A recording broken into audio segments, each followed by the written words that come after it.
I'm Kevin O'Hara. This is the Alcohol Mastery Podcast, Session 2.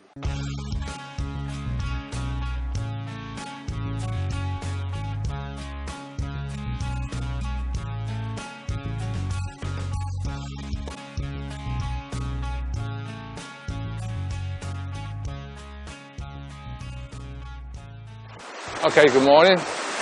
It's just before 6 o'clock and I'm walking along Guatemala Beach.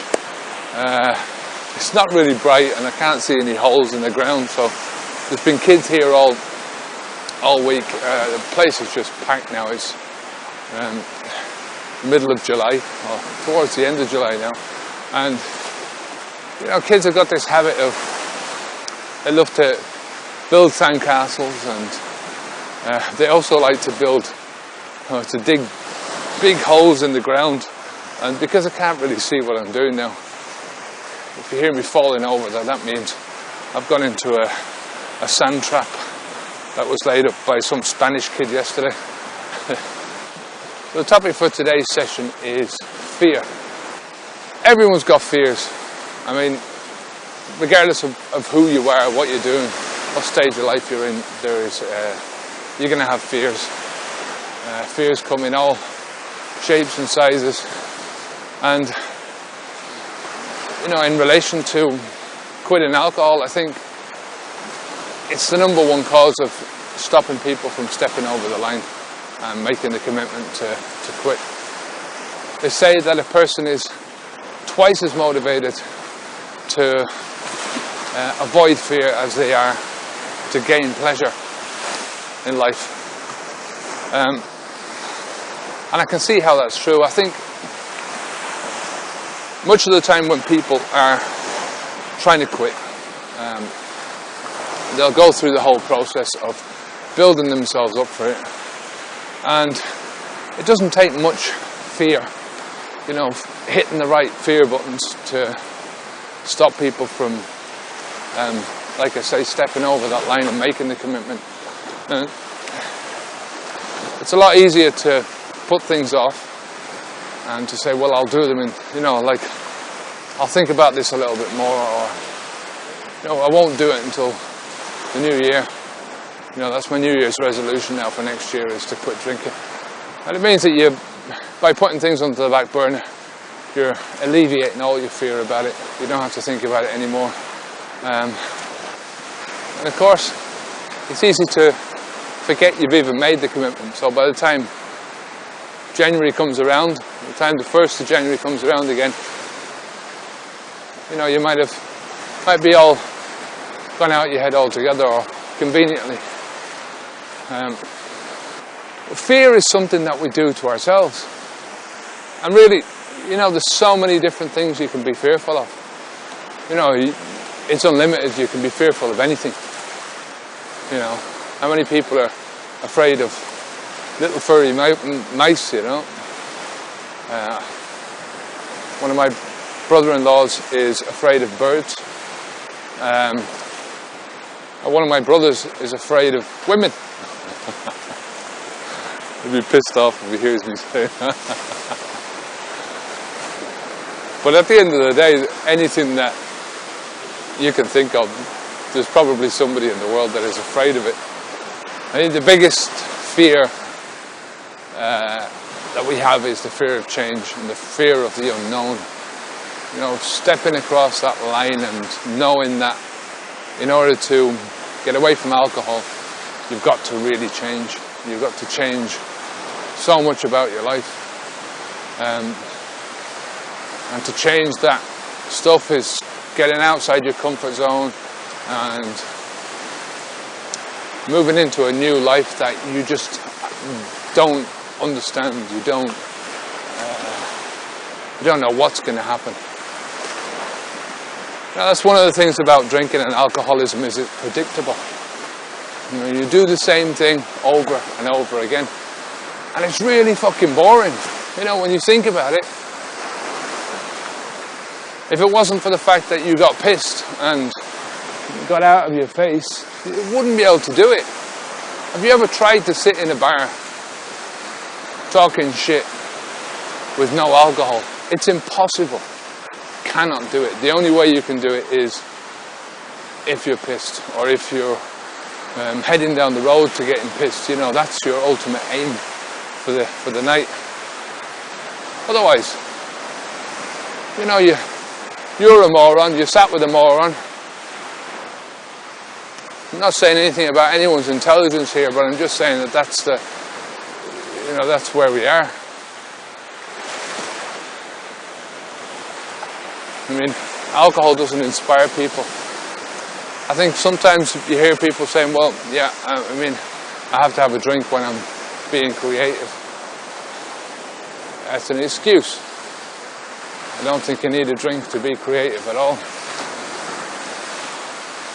And people have got used to being creative while they're drinking, which is fair enough. But it's just another one of the adaptations that we've made in our lives to accommodate drink. Otherwise we wouldn't be able to do the things that we want to do, you know. And there's many people in this life who still achieve great things even though they're drinking. You know, there's so many creative people that become addicts, and vice versa. And I think it stems from the fear. You know, people want to create something but are so afraid that they won't achieve anything, that they won't be able to get anywhere with what they're doing, that somebody will laugh at them, that they'll be rejected, that they don't follow through. I think it's one of the main reasons why a lot of young people get into alcohol at an early age, is because they know they have a calling in life. They know they want to do something that is spectacular,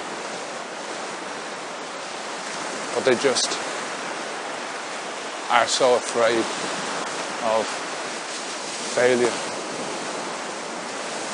They're so afraid of the people looking at their work and laughing at them that they just don't do it. They turn to alcohol instead.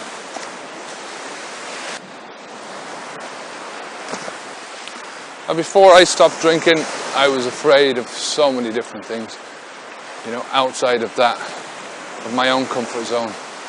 I was afraid to look for new challenges in my life. I just thought I couldn't do it. You know, I worked in forestry for a long time, and I always wanted to write. I mean, I still want to write fiction, so I want to write science fiction. And I will do it. And I know I can do it now. But there was always something stopping me from even trying to write.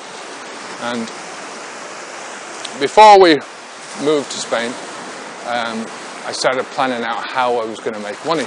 Obviously, I couldn't take my forestry gear with me. You know, I had a good business in Ireland that was, you know, making a living for me and my brother and another lad.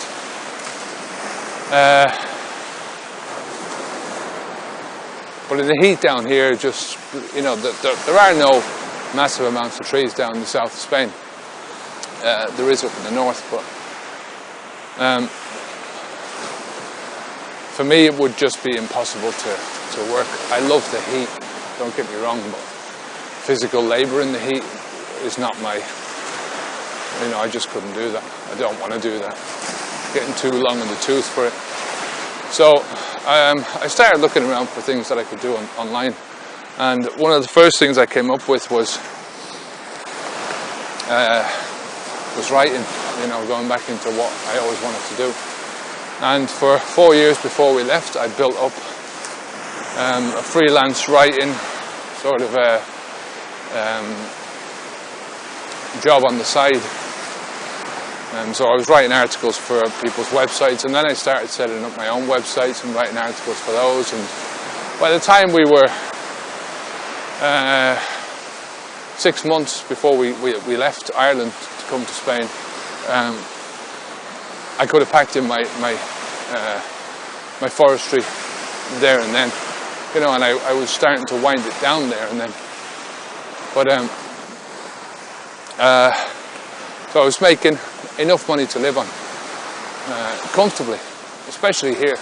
So everything was looking good. And then, in about 2 months before we moved to Spain, they just changed the whole algorithm.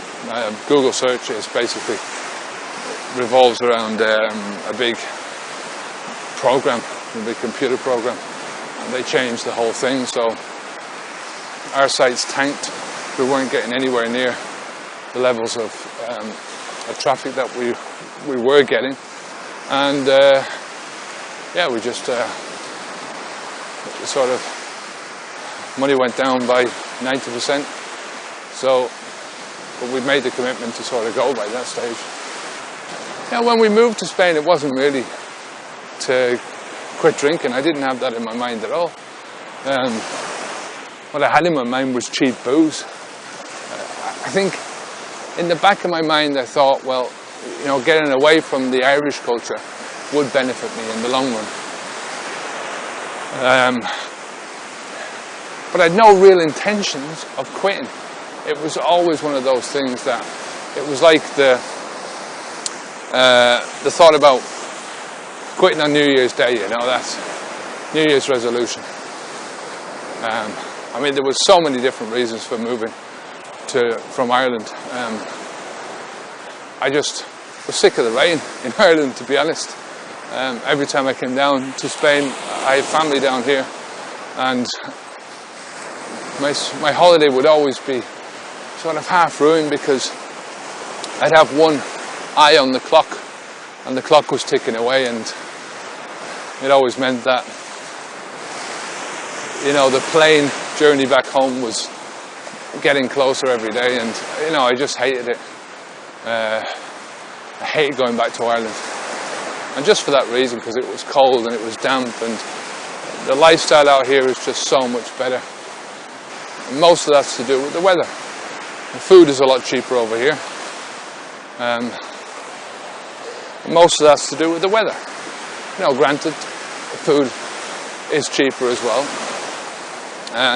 But moving over here, when we drove onto that ferry and we drove down through France, quitting drinking was the last thing that was on my mind. As soon as we got into France, we stopped and we went into a supermarket and bought a couple of boxes of wine to have on the way down, and, you know, I basically got pissed as soon as we stopped. When we arrived in Spain, I think one of the biggest bragging points for me was to hold up a litre of wine and go, look at that, a litre of wine for €1. Wow. When I think about it now, it's like, oh, Jesus. €1 for this litre of rotten grape juice. It's going to get inside my body and it's going to totally fuck me up. Yay! I'm getting off the beach now. I drank so much in the last month or two before we left Ireland. Just one excuse to go out after another, you know, to, oh, we're leaving, you know, let's go out for a pint and stay out. I think, I'm not sure if we went out the night before we came. I don't think we did. I think, I'm not sure. I think Esther would have really put her foot down and made me stay in then. And so, I was fearful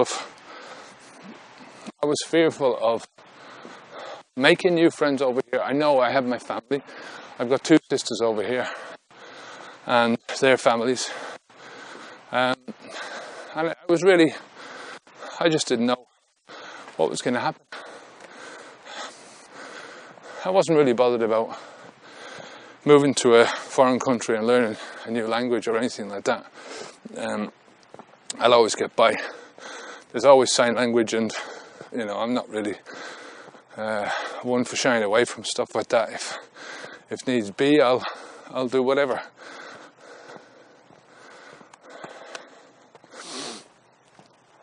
my fears towards the end of my drinking were obviously ill health. I could feel stuff inside wasn't right at all. I was getting pains in my liver. I'd already had problems with my kidneys a few years before, not big ones, just an infection, but I'm sure that was caused by alcohol. So overall, I just felt fearful about what was going to happen, and I was fearful. I know I've talked about my son a lot on the videos, and he's such a big part of my life, and I was just fearful for him. I was fearful of the influence that I was having over him, that I've already had. And I'm a firm believer in you can't do anything about the past, but you can do something about the present. And the more that thought was creeping into my mind, the more I really had to do something, because I was getting more and more afraid that if I didn't, I didn't know where this thing was going to end up. Had a good idea though. And like I say, before you quit drinking, you're in your own element, you're in your comfort zone. And even though you might be doing something that's killing you, that's affecting your health, that's completely boring, it's predictable, and it's comforting in that predictableness. Is that a word? So we like that. It's very difficult to change and to make those changes in your life, because nobody wants to get outside of their comfort zone. Nobody wants to get out and risk something new, because the unknown is unpredictable and anything could happen. Everybody understands fear of failure. We can all get that. It's the embarrassment of telling somebody that you're going to quit drinking and you don't. And saying to somebody, that's it now. This is my time. I'm never having another drink again, and you don't. That's it's embarrassing. It can lead you to think that you're a failure. To think, well, can I really do this? Especially when you're doing it over and over and over again. When I quit smoking, what preceded that was at least 100 times of trying to quit smoking. It was just over and over and over again. I was trying and failing. And I was beating myself every time, because, I just didn't have I didn't have the same knowledge now. I thought it was the cigarettes that was beating me. I thought it was, I needed to have a smoke. I couldn't live without having a smoke. But it wasn't. It was me. It was my mind. Everything about it was when I think back on it, to the cravings, to walking past people in the street who were smoking and started breathing it in, and I wish that was me smoking.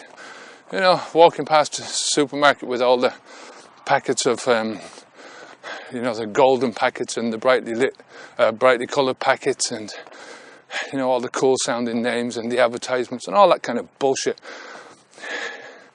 It's all designed to get into your head. I read somewhere that there was 1,000 different chemicals in each cigarette. I thought that was unbelievable. Chemicals just to alter the flavour slightly, alter the taste, alter the aroma, so that it reminds you of something else, to change the way tobacco was burning, and God knows what other things they were changing, but all tiny little changes that all added up to one experience. It took a long time for me to stop smoking, because of all the failures as well, and because I just didn't believe in myself. I didn't believe that I could ever do it. And sometimes I would last 6 months.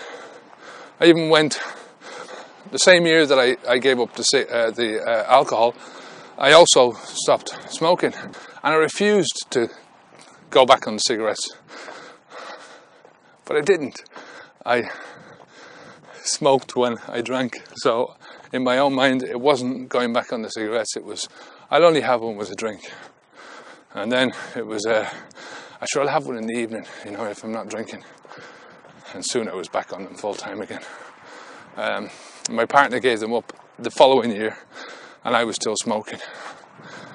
It was the first time she gave them up, and she had a horrible time of it in the first month. She was that bad with it that at one stage I turned around to her and said, look, life is not worth this, this hassle. If you really feel that you want to smoke, then smoke, I mean, she was just bad. But she didn't, and she knuckled through it.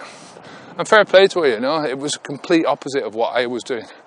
She had that strength of mind to not give in, even though every part of her was wanting to give in, and she was moaning about it. And from the outside it looked like she was just going to crack up, but on the inside she was strong, And I have to. That was something for me to see. It was it showed me as well that there's an opposite side to this as well. That there are, that everyone doesn't go through the same thing, and it just proves that it's all in the head.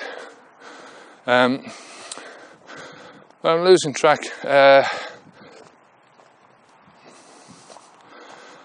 So we're all used to this fear of failure, but there's also a fear of success, and I'm not sure if that's as potent, if not more potent, because it keeps a lot of people from doing the things that they want to do.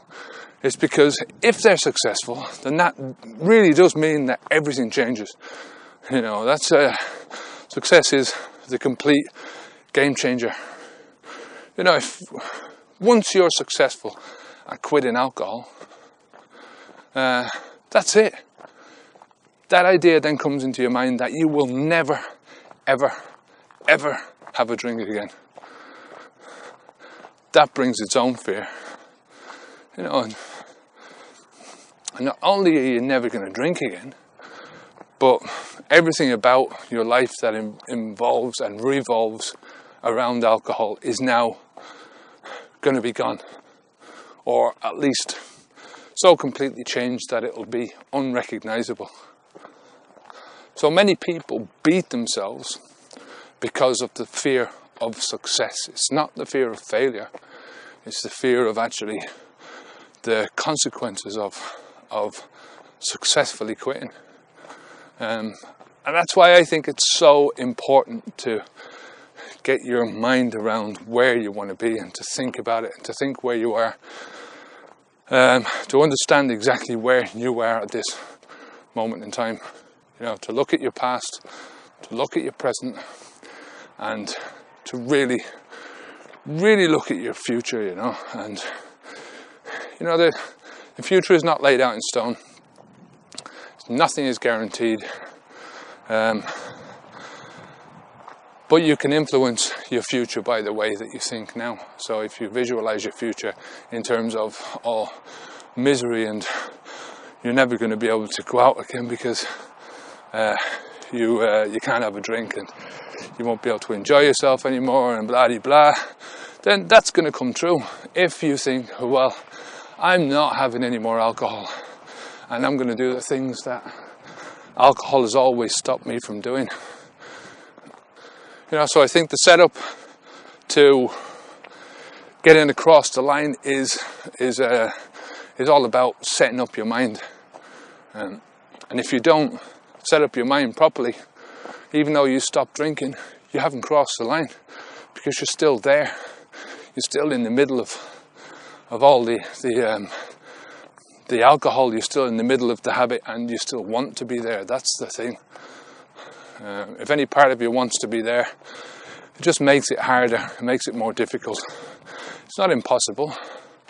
I think we all have doubts. It's not. You're never going to get rid of all your doubts, but it's trying to step over the line with as many of those doubts crushed as you can make them. You don't want to go through with big doubts in your mind. You don't want to go through thinking you're never going to have a drink again.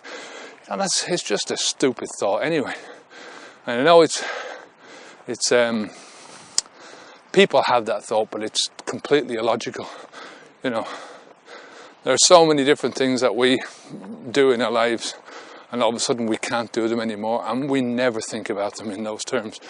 I can't remember which book I read, but they were talking about happiness levels, and that we all have a certain happiness threshold that we either rise above and go below at certain times in our life, but it's like a set point, so you can deviate up and down from that set point. They call it homeostasis, and you can't change that much.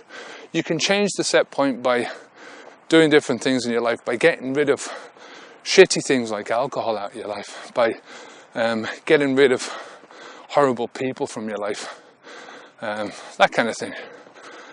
But in general, you've got a certain level of happiness that you're going to have for the rest of your life, and they've proved this in so many different ways. They've done studies of people who have had really seriously bad accidents and have ended up in a wheelchair, quadriplegics. And in the beginning, it's just pure devastation, and you can imagine it. And most people would think that would be the same way. It would be like that for the rest of their lives. Just that, what's the point in living? Kind of the thing that Christopher Reeve went through. Christopher Reeves. But there's a level. There's not a level. It's like after the devastation, there's a certain acceptance that comes into it. You accept that you're now the lowest you've ever been in your life. And then after that acceptance, you start to think about things in terms of how you can make some sort of a meaningful life out of what you've got. So you might not be able to move your arms and your legs. You might only be able to move your mouth. But there are still things that you can do, and you start thinking along those lines.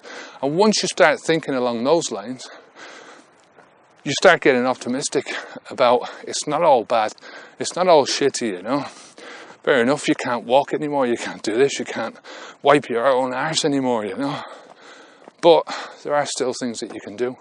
And once you understand that, your levels of happiness will start to rise again and go back to where they were before. On the opposite end of this scale are people who have won the lottery, and they win millions on the lottery, and for the first few weeks, the first few months, I think it's 6 months we're talking about, it's just like, say the first few weeks, the levels of happiness just soar. You're in cloud 9. Everything that you've always wanted to do is at your fingertips. You can buy whatever you want. You can go wherever you want. Basically, you've got it in your hands to fulfill a lot of your dreams and expectations. And all of this in the first few days is all just floods in on you. You what the hell, Jesus, I can do this, and you're king of the world. And then as you start to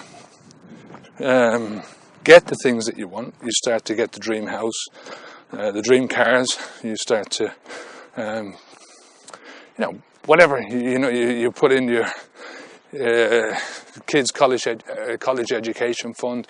You do things, and once you start to spend the money, after 6 months, your level of happiness will drop back down to where it was, maybe a little bit more. But it's that same balancing mechanism that happens in our lives all the time.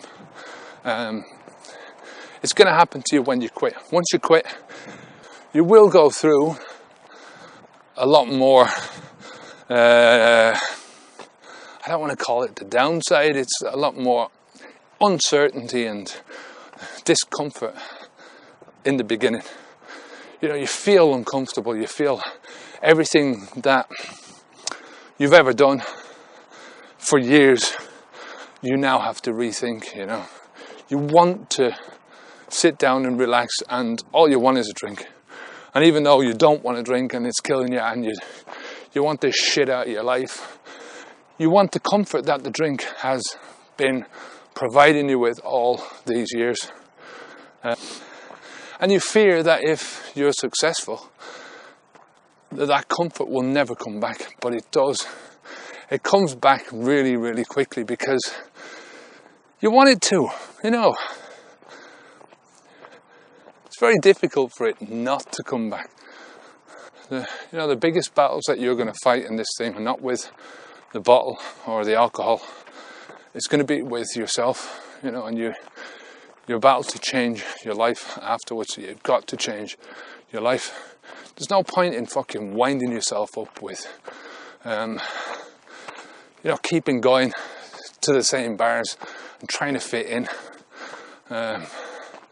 Think about why you were there in the first place. Like I say, nobody goes to a bar and sits there all night long while other people are getting drunk and you're only drinking soft drinks. It's different if there's something there. I go to bars every weekend on a Saturday or Sunday afternoon to watch a match, and I really enjoy it. But I'm not focusing on the alcohol. I couldn't give a shit about the alcohol. You know, it's for me, it's another exercise in watching people, normal people with their addictions.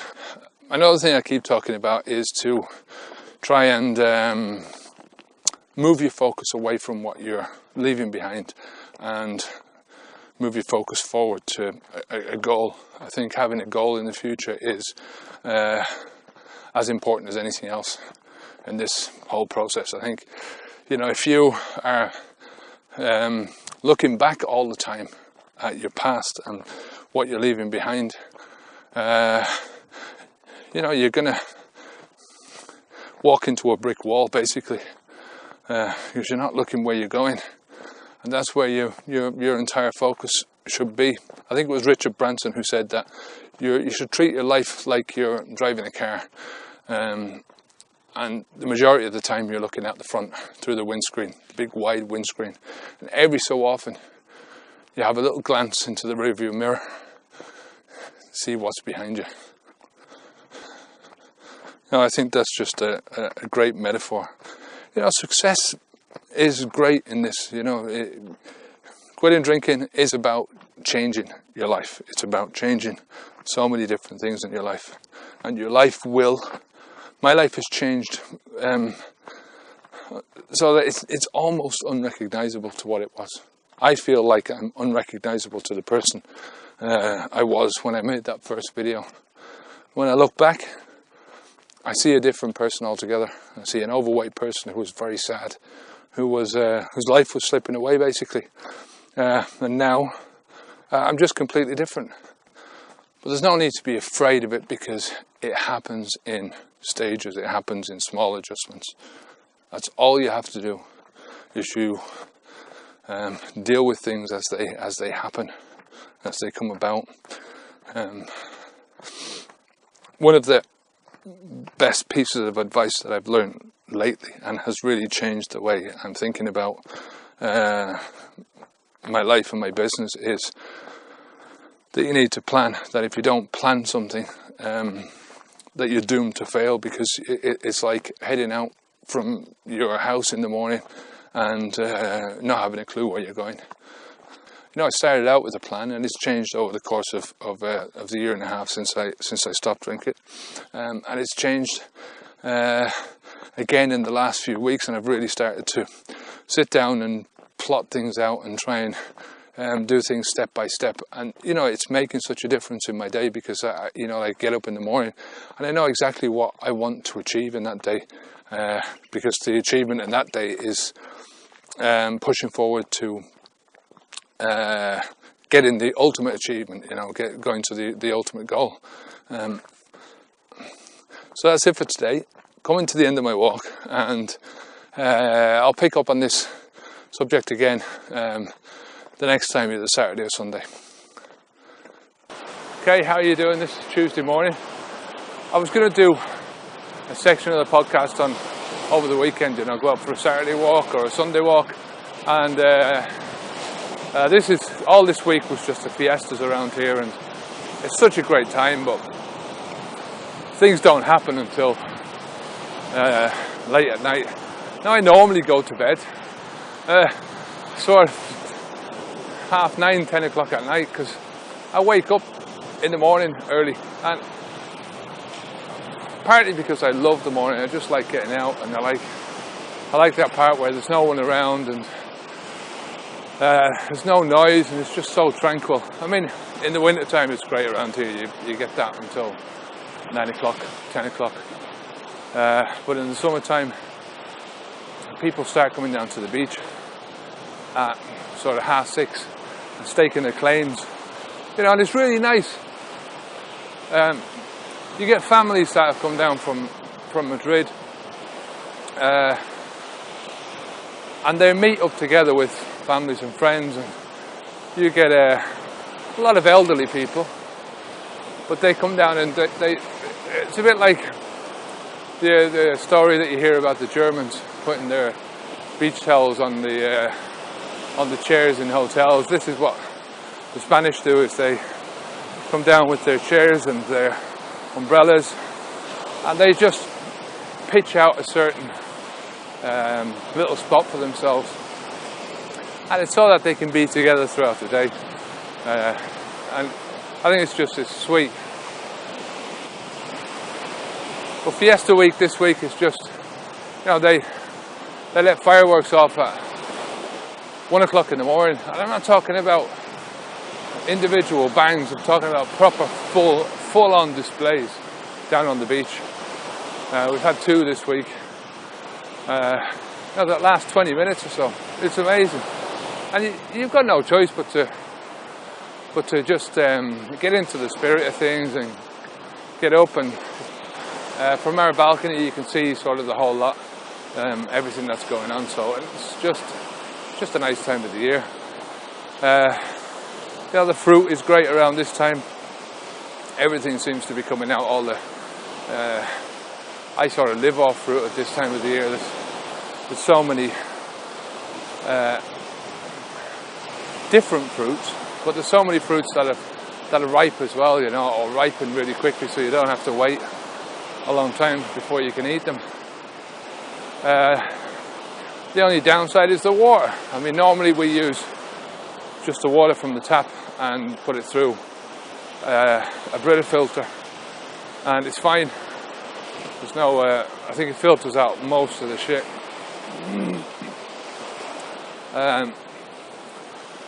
But this time of the year, there's just so much chlorine in the water because there's so many more people around, and because of the temperature, that it's virtually impossible to drink it even through the filter. And it's not, I mean, I love my water, and I would drink bottled water. You can buy 6 litres of water here for 60 cents, which is, in comparison to Ireland, the same. You're talking €3 in Ireland for a country that it rains all the time, and I don't know whether there's an imbalance there or whether it's just a profit thing, I don't know. But because we've got I sold my Landy last year, so we've got no transport now. We've got mopeds, which is all we need. We go up and watch a match and do a bit of shopping, go up and visit my sister, and if we're travelling anywhere, we have some good friends who either lend us a car or we get a car fairly cheap. So it's not essential that we have a car, that we own a car and have the expense, and it's just sat there doing nothing. So it's difficult to go and get the water with a moped. Trying to stick on a few gallons of water onto a moped is impossible. we can get the shopping on the moped. I've got a backpack, and I have one of these big bags that fits between my legs, and then you can put a lot of shopping underneath the seat, so it works out. Don't need a car. I'd love a car again, you know, but it pisses me off here in the summer because you can't park it anywhere, you know. We've got masses of car parking spaces outside our front, but just in the tourist season it's impossible. So I was talking the other day about fear and some of the things that stop us from sort of acting. Some of my personal fears at the moment are, coming up with material for the podcast or for the website, or just coming up with stuff that I can talk about. And I know there's plenty of things to talk about, but it's an underlying fear that people are going to be bored, or I've been around enough to know that you can't please everyone. You just have to do what you think is right. There's always going to be people that don't like what you do. There's always going to be people that don't like who you are or what you look like or what you stand for. And to be honest, life is short, so all you can do is say, fuck them. This is your life. It's not somebody else's life. It's yours to live. That's really another fear, is fear of people and fear of other people's reactions. And I know plenty of people that are going through life afraid of how other people view them. We've all got this to a certain degree, so I'm not saying that I'm immune to it. I think the older you get, the less you give a shit about people. Not about people in general, but about people that are mixing it up for you, and sort of going against what you want. I mean, if everyone went and concentrated on what they want to do and concentrated on making themselves into the best people that they could be, it would be a great world. But in general, people don't do that. There are plenty of people out there that get their kicks by knocking you down, knocking as many people down as they can, because they have no way of elevating their own personality or elevating their own sad fucking lives other than knocking you down.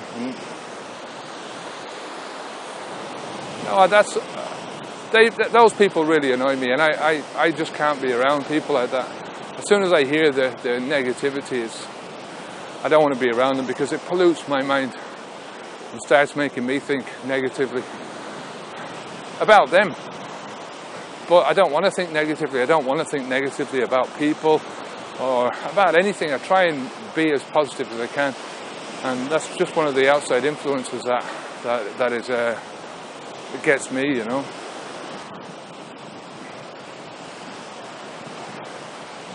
I think if you haven't got a nice thing to say about somebody, then don't say anything.